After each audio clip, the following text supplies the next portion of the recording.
Welcome to part one of the discharge orientation class for blood and marrow transplant patients.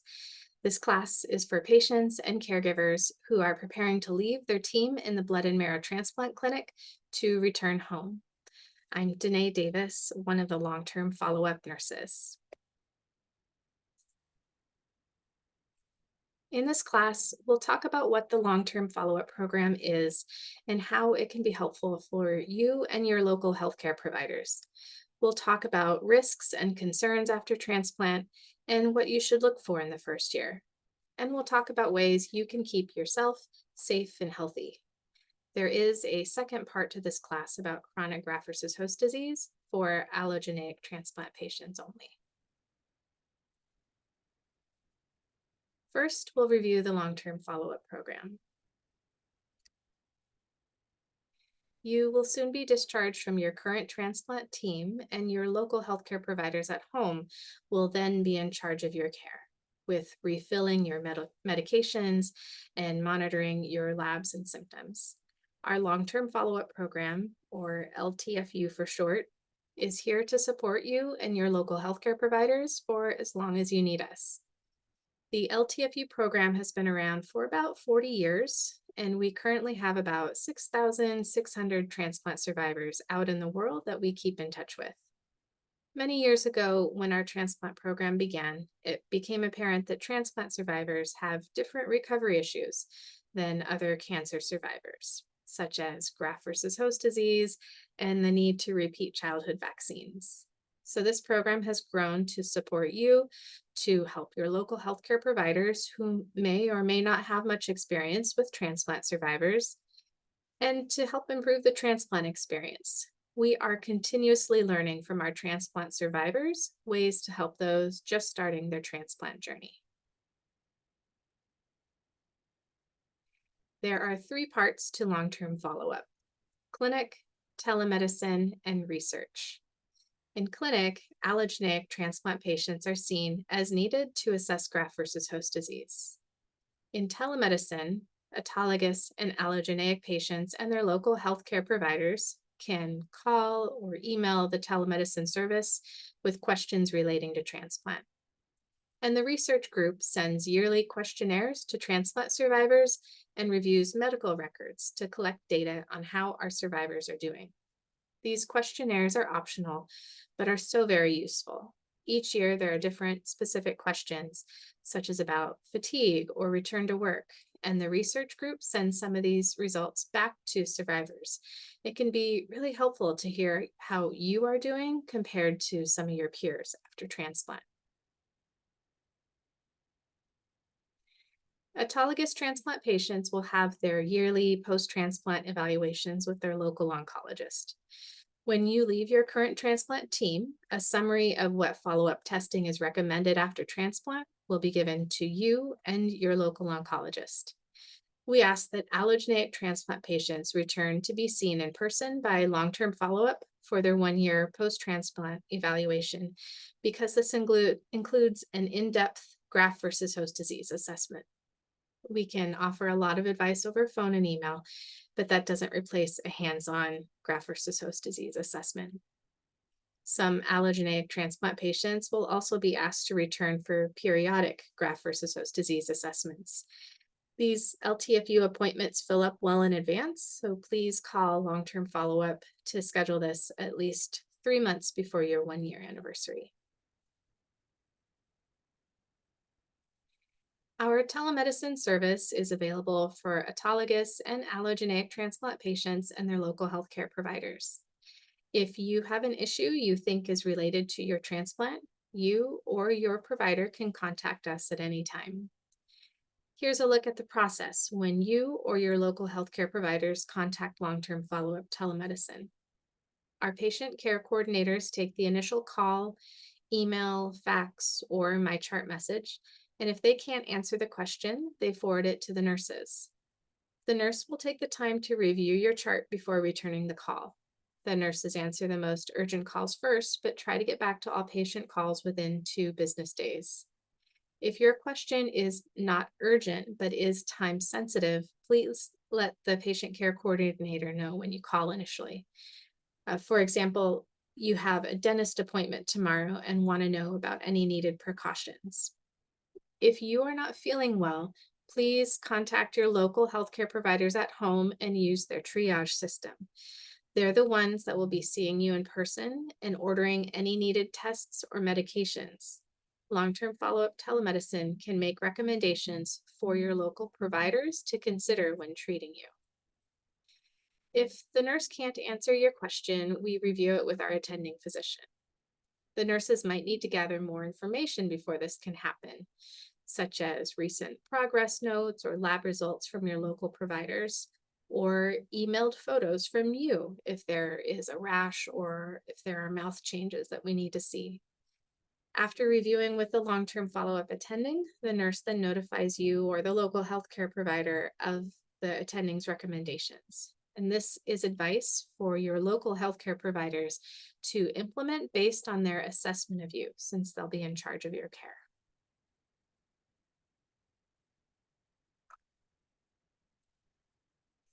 Next, we'll talk about infection prevention.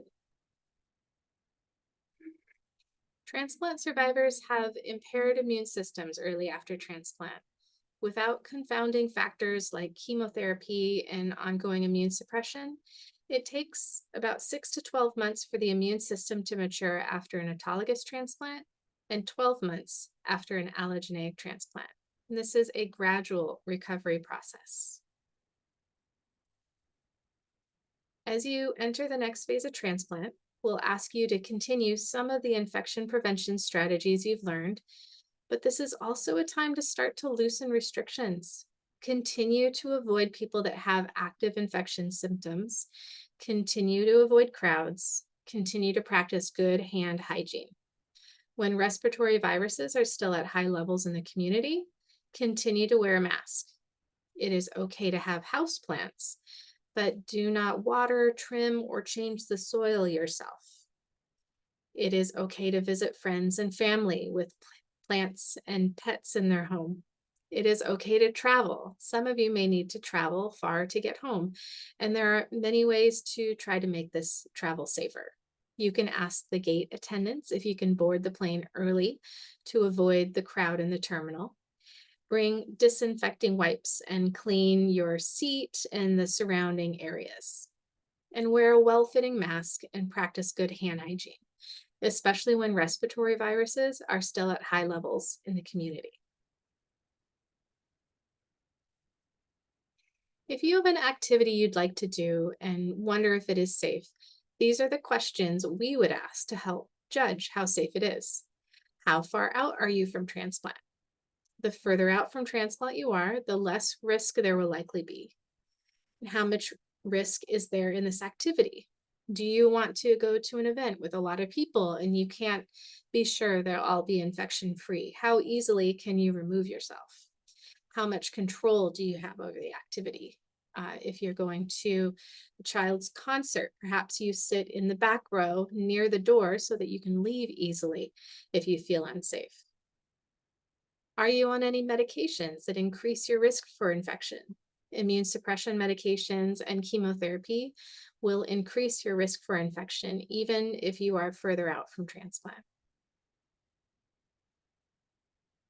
These are some common activities long-term follow-up is asked about safety. Can you go swimming? If you are more than 6 months out from transplant and your central line has been removed and you are off immune suppression, then yes, you can go swimming. We recommend you swim in well-maintained pools, avoid stagnant pools of water, and check on the water quality if you're going into a lake. Health departments often have alerts when there are water quality issues. If you get frequent sinus infections, we recommend avoid submerging your head underwater. Can you work in your garden? Please wait until you are at least 1 year out from transplant and are off immune suppression. Mowing the lawn, raking leaves, weeding, and trimming bushes carry a high risk of fungal infections. Can you be around pets? Dogs and cats are okay, but avoid cleaning up after them and feeding them, and avoid getting a new pet until you are at least 1 year out from transplant and are off immune suppression. If you already have pets in your home, Wash your hands after you play with them and try to keep their paws off any surface you're going to lay your face on, lay your head on to take a nap. So keep them off of pillows, keep them off of the couch if you take a nap on the couch. Reptiles, amphibians, and wild animals have more infectious diseases they can pass on to immune suppressed patients. So please avoid these for at least 1 year out from transplant and until you are off immune suppression.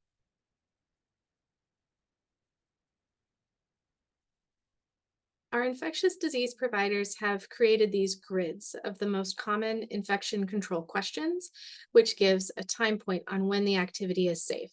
And this is a sample of the allogeneic transplant grid. The full grid is 2 pages long, and there are 4 different time points, 4 different patient categories. So from left to right, we have from 3 to 6 months out from transplant and now. And then we have 6 months to 1 year out from transplant and no longer taking immune suppression medication. And then we have 6 months to 1 year out from transplant, but you're still on immune suppression medication. And then on the right, more than 1 year out from transplant, and you're still on immune suppression medication. If you are more than 1 year out from allogeneic transplant and you are no longer on immune suppression medication, we no longer ask you to restrict your activity. Just use common sense. This is a sample of the autologous transplant grid. There are 2 patient categories, 2 time points. From left to right, we have from 1 to 6 months out from transplant, so now. And then we have 6 months to 1 year out from transplant. If you are more than 1 year out from autologous transplant, we no longer ask you to restrict your activity from a transplant standpoint. However, many autologous transplant patients will be on maintenance chemotherapy for years after transplant. This treatment may affect your immune system, so you should ask your oncologist if there are any precautions you should take based on your specific treatment plan and how it's affecting your blood counts. There are a couple ways we prevent infections after transplant. We recommend taking medication to prevent PJP pneumonia for at least 6 months after transplant, or longer if you're still on immune suppression. We use Bactrim, Dapsone, or atovaquone commonly for this. And we recommend taking medication to prevent shingles for at least 1 year after transplant, or longer if you are still on immune suppression. And we use acyclovir or valacyclovir commonly for this. We also repeat your childhood vaccines after transplant, since the intense treatment wiped away any memory your immune system had of those vaccines, and you don't get that from your donor. We typically start with non-live vaccines at 1 year out from transplant. If you are on maintenance therapy, we might need to delay vaccines. Rituxan, for example, decreases B cells, which are important for vaccine response. And we can wait until the B cells recover to start revaccination for the most part. The COVID-19 vaccine and seasonal flu shot are exceptions. We ask you to get these earlier, even if your immune system won't fully respond to the vaccine. We hope even a partial response will prevent serious infection. We will wait longer to start live vaccines, such as measles, mumps, and rubella, at least 2 years out from transplant and off immune suppression. This is a good time to mention that it is generally okay to be around friends and family who have just gotten routine vaccines. We want them to be vaccinated since it helps protect you. The few exceptions are: 1, if they received the nasal spray version of the flu vaccine. This is a live vaccine, so please avoid being around them for 1 week after they get the vaccine. And 2, if there's a baby around you who received the rotavirus vaccine, it's an oral live vaccine, so please avoid changing their diapers for 4 weeks after the vaccine. And 3, if somebody got their chickenpox or shingles shot recently, if they develop a rash or skin lesions after the vaccine, avoid being around them until their skin clears up. This is a list of the vaccines we revaccinate for after transplant. And some patients will get a second type of meningococcal vaccine, and some patients will also receive the HPV vaccine, depending on your age. Some of these vaccines are given in a series of 2 to 4 doses. And it looks like a lot, but some of these can be given in combined vaccines. It can be a challenge to get these vaccines in your local community because many providers are not used to giving these to adults. Most of these vaccines are indicated for children, not adults. But you have childlike immune systems now. We have some tips to help, but different communities have different resources, so we don't have one easy answer on how to get these vaccines at home. You can ask your local oncology office if they provide these vaccines or if they have a recommended location nearby. Ask your family practice or internal medicine office if they provide these vaccines or if they have a recommended location nearby. Check with your local healthcare network to see if they have a travel clinic. Many travel clinics provide vaccinations and are used to giving unusual vaccines. And check with your county's Department of Health. Many have revaccination programs. Next, we'll talk about possible problems after transplant. This is a visual of the various late effects a transplant survivor might experience. Thankfully, a transplant survivor does not experience all of these complications, but it is a good visual of how transplant can affect every body system. And most of our transplant survivors have 2 or 3 chronic issues they deal with after transplant. And we'll talk about the most common of these problems. Our transplant survivors experience a variety of emotional issues, such as uncertainty about their future, fatigue, reduced attention span, short-term memory loss, sexual dissatisfaction, low self-esteem, and post-traumatic stress disorder. Anxiety and depression are frequently experienced during and after transplant. It is a part of a normal emotional response to a potentially life-threatening diagnosis. We want to help patients to manage the psychological stress so they can have all available energy to manage the rigors of transplant. A variety of therapy and different supports can be useful, including medication, counseling, social work, and chaplaincy support. Physical recovery is often faster than psychological recovery. So advocate for yourself and your recovery and your well-being. It is an integral part of recovering from the transplant. At the 5-year mark, most of our transplant survivors report good psychological health in addition to minimal physical symptoms and are able to return to work. However, the long-term problems that may persist even then include fatigue and sexual dissatisfaction. We also want to acknowledge the emotional impact on caregivers. Caregivers have a higher risk of depression after 5 years post-transplant because they may not have been diagnosed or treated earlier while the focus was on transplant. So caregivers, please continue self-care. Recognize your job as a caregiver may continue longer than just your time with our transplant clinic, and find support as needed. When you're back home, who in the community can help you with chores, with meals, with transportation, or just offering to listen?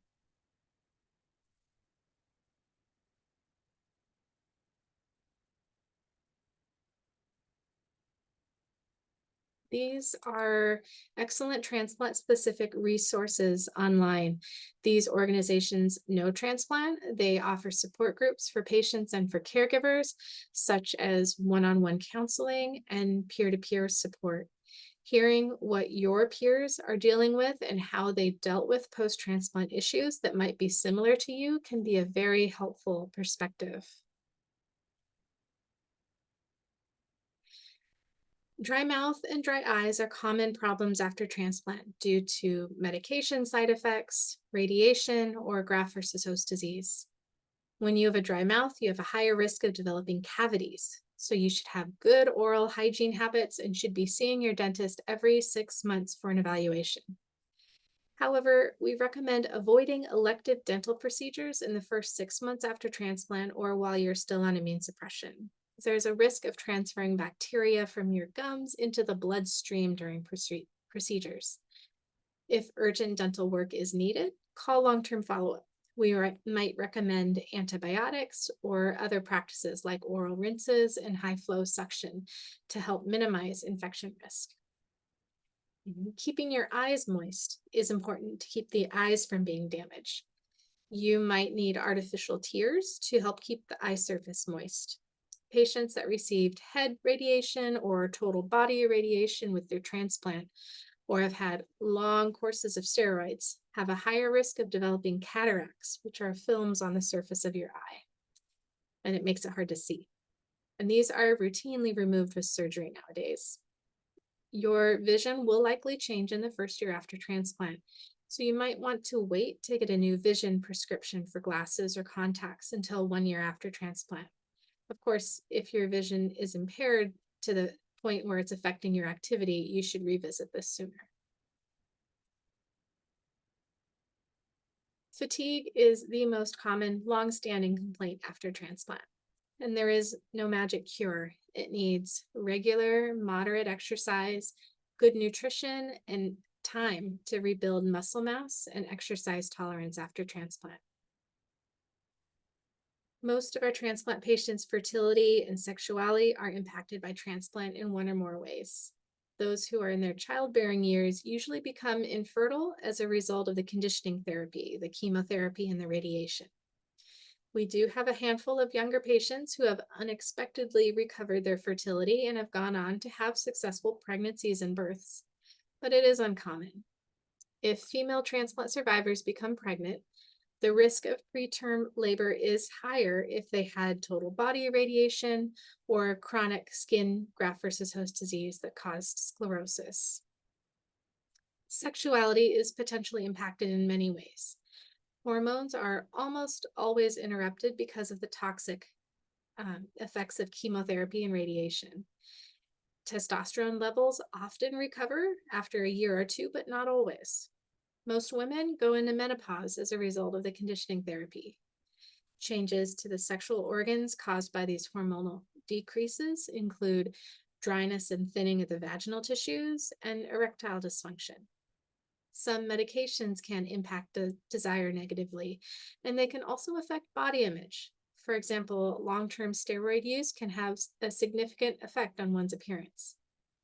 Other effects of transplant: hair loss, muscle loss, fatigue, fear of pain or injury are more likely to be issues early after transplant that resolve as people put more months between them and their transplant date. And finally, graft versus host disease can have an impact. Changes to the skin of the vagina, vulva, and penis include dryness, thinning, rash, and increased sensitivity.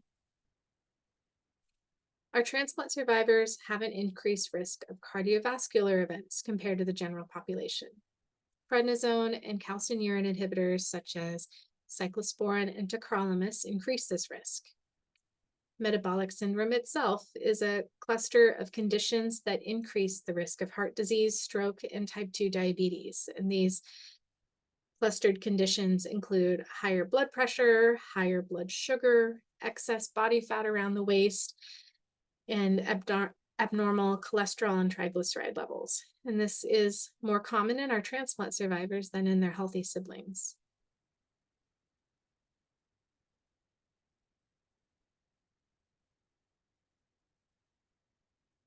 And with all of these changes, there isn't really a concrete time point when it is safe to return to work or school.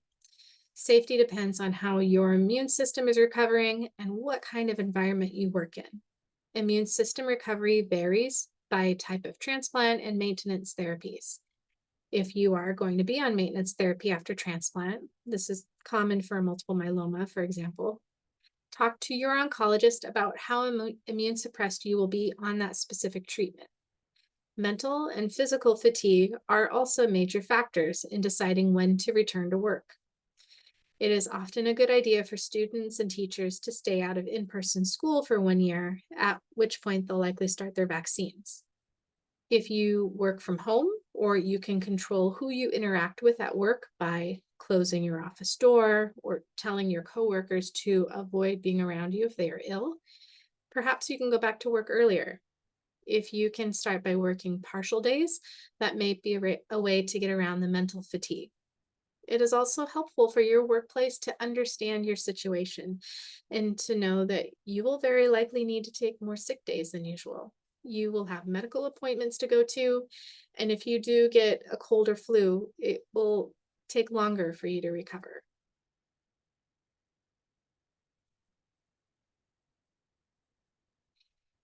Longer term, our transplant survivors have an increased risk of developing other cancers. This risk increases the further out a survivor is from transplant.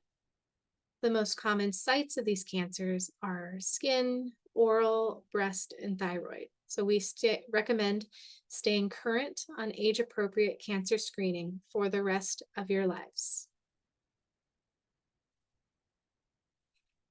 With all of these possible problems in mind, there are things you can do to keep yourself healthy, things that you are in control over. Avoid sun exposure to reduce the risk of skin cancer and graft versus host disease flares. Exercise. This is good for better heart health and bone strength. It's good to decrease fatigue and to have better cognitive function and improved emotional health.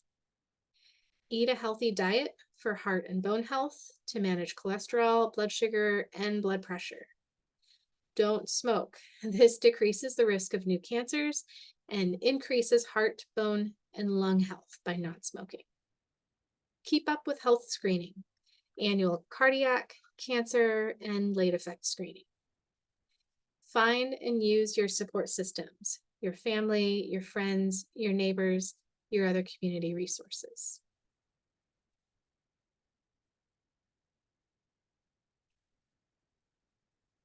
And we want to emphasize sun protection guidelines. Use sunscreen every day and use sunscreen that is SPF 30 at least, and reapply every hour when you're outside. Wear protective long sleeves and pants and hats when you're out in the sun.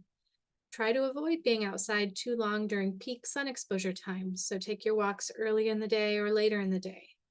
These guidelines apply for the rest of your life, since the risk of skin cancer only increases the further out you are from transplant. Next, we'll talk about the transition back to your local healthcare team. This journey home isn't always smooth, but we have some tips to help you, and we'll be doing a lot of the work behind the scenes to make the transition successful. We want you to have your first appointment with your local provider within 1 week of being discharged from the transplant clinic. It is helpful to call 3 to 4 weeks before you need this appointment to set it up. When you call to make the appointment, request a consult appointment to be scheduled, even if you have an established relationship with that healthcare provider before transplant. These appointments are longer, and the provider gets extra time to review transplant records and set up a future plan of care with you. In addition to calling the scheduler, also call and speak to the nurse or medical assistant or coordinator in the office so that they know you're coming back. Transplant team nurses make every attempt to connect with the home nurse for handoff, but the home nurse is not often aware of the schedule that you'll need and just appreciates the heads up from you that you are coming home in order to help facilitate your labs, your orders, and your medication refills. Your transplant team attending and nurse will be calling your home provider and nurse to talk about your needs when you return home, and a summary of your transplant course is also sent to them. They will also have access to our online guidelines for referring physicians. The discharge letter from the transplant attending is a useful summary of your transplant course. You can request a copy from our health information management if it's not included in your discharge packet. Keep a copy with your travel documents at home. You may need it if you need to seek medical care outside of your usual healthcare system. We recommend you see your local team weekly for the first month after you return home, then twice a month for the second month, and then at least monthly for the rest of the first year after transplant. But it is realistic to expect that you might need to be seen more frequently in the first year if there are bumps in the road, like infection or graft versus host disease.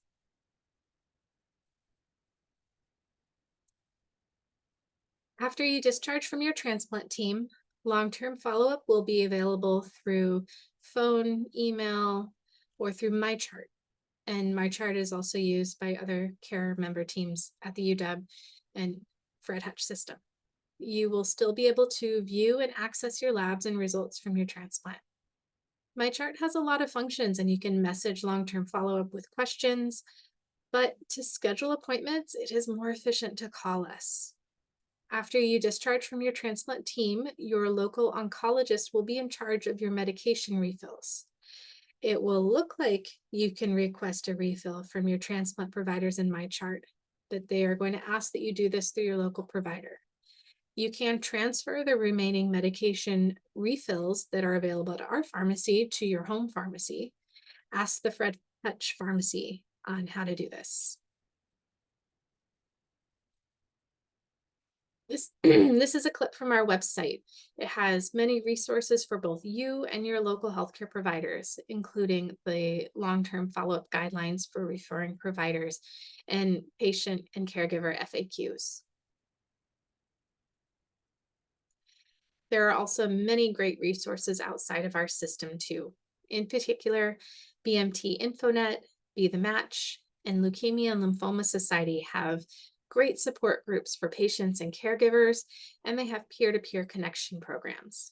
As I said, it can be helpful to talk to someone who has been where you are today. And these groups also have educational and financial resources. We talked about a lot of serious topics so far, and I want to close by sharing that most of our transplant survivors adjust to a new normal after treatment with just a few changes to their health. Very few survivors have no late effects after transplant, and very few survivors develop chronic changes to the degree that they're permanently disabled. Most fall into the middle of the spectrum. And we get this data from those patient recovery questionnaires sent by our researchers yearly on the transplant anniversary. So here are the highlights I want you to take away from this talk. Keep drinking plenty of fluids and eat small, frequent meals. Try to exercise a little every day. Stretching is really good for your body. Allogeneic patients will talk more about this in graft versus host disease. Keep taking your medications. Think of your transplant team nurse as a little angel that goes home with you on your shoulder, and they're going to continue to ask you every day, how much have you had to drink? How much have you had to eat? Did you take a walk? Did you miss any doses of your medications? Monitor your body for changes and report these to your local provider. Just keep these things in mind as reminders when you go home. Over the years, keep up with health maintenance tasks like regular checks of your blood pressure and those cancer screenings. Reach out to your local support systems, even if you don't think you need them now. You might need them in the future, and the social interaction is really good for your emotional recovery. And have patience with yourself. Recovery doesn't happen overnight, but months from now, you will notice a difference. This is the end of the first portion of the class. Please direct any questions to your transplant team or contact long-term follow-up. Allogeneic transplant patients, please look for the second half about graft versus host disease. Thank you.